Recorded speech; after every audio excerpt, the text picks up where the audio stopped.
We've been talking about linear equations in two variables that have the form ax plus by equal to c.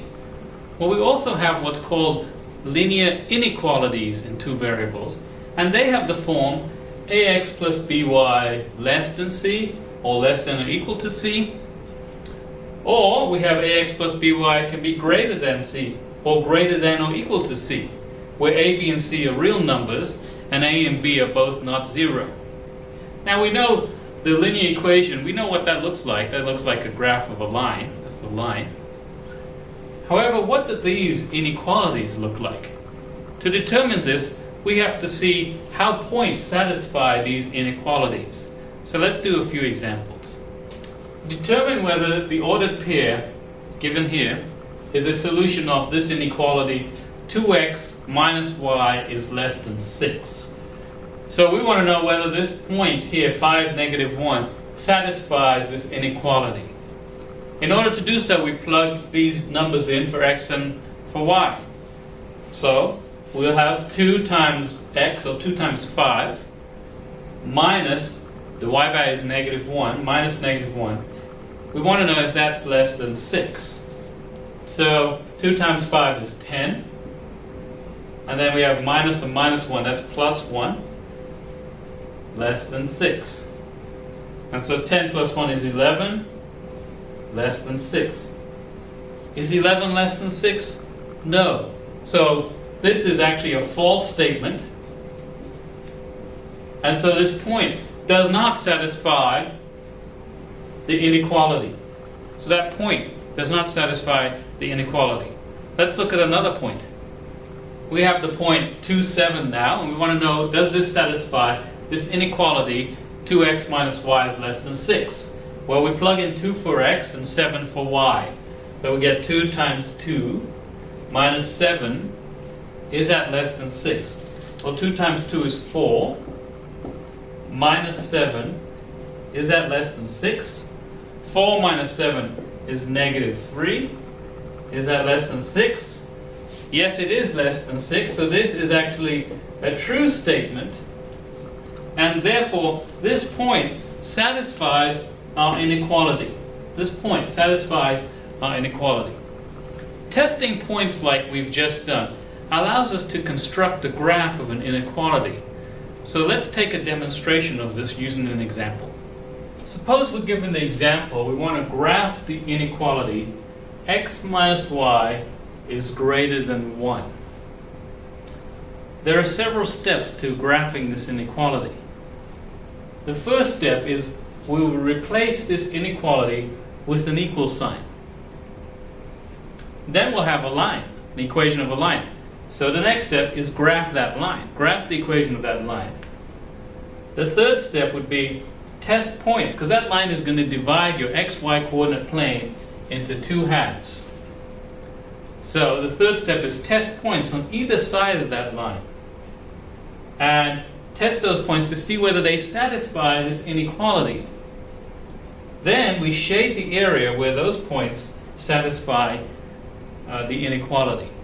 So let's apply these 4 steps to graphing this inequality. X minus y is greater than 1.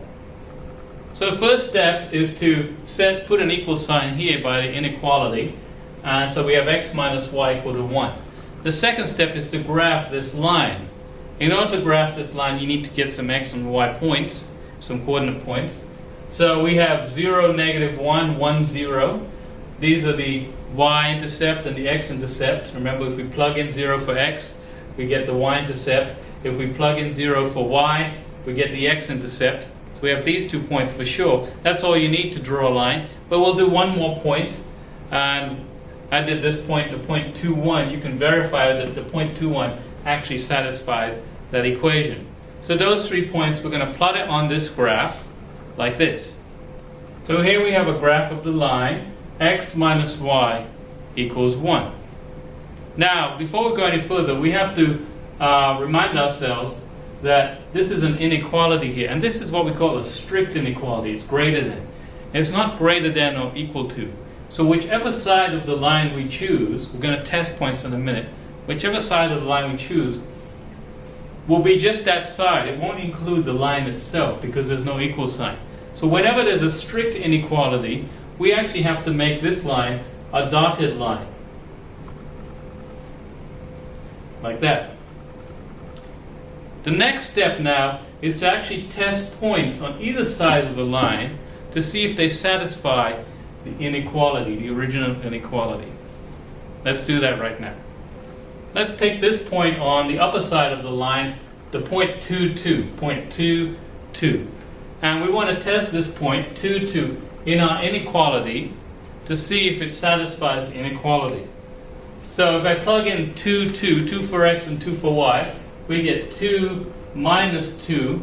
We want to know, is that greater than 1? Well, 2 minus 2 is 0. Is that greater than 1? No, it's not. So therefore, this is a false statement.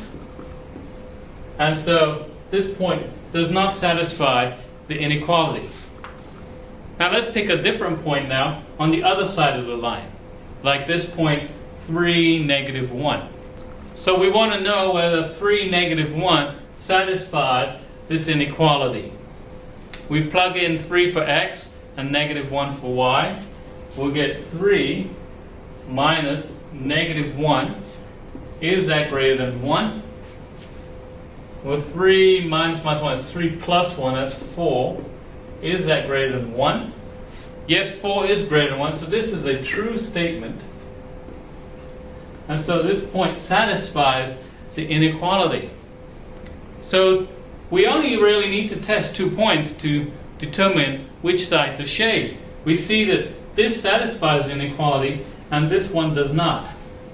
And so therefore we shade the area underneath the line, in this case, that satisfies the inequality. So we would shade this area. And there will be a graph of our inequality, x minus y is greater than 1. So you may ask yourself, well, what's going on the other side of this line? Sometimes we refer to this as a half plane. This is half of the xy coordinate plane underneath the line. And the other half is on this side here. Well, what's going on here? It's actually the opposite of this inequality. In other words, on this side we have x minus y is less than 1. That's sitting on the other side of the line. Let's take another example. Alright, suppose we want to graph this inequality, 5x plus 4y is less than or equal to 20. Well, the first thing is we want to graph 5x plus 4y is equal to 20, the equation of that line. We want to graph that line.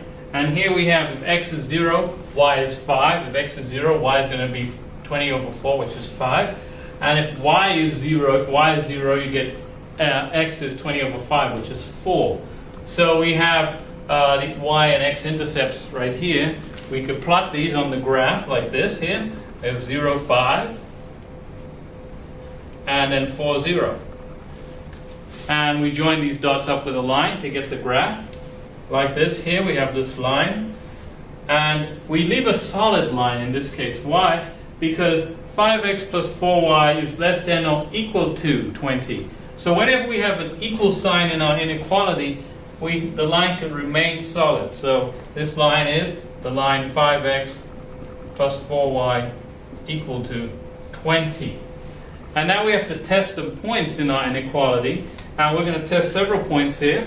First, I'm going to pick a point on this side, the point 5, 1, let's say.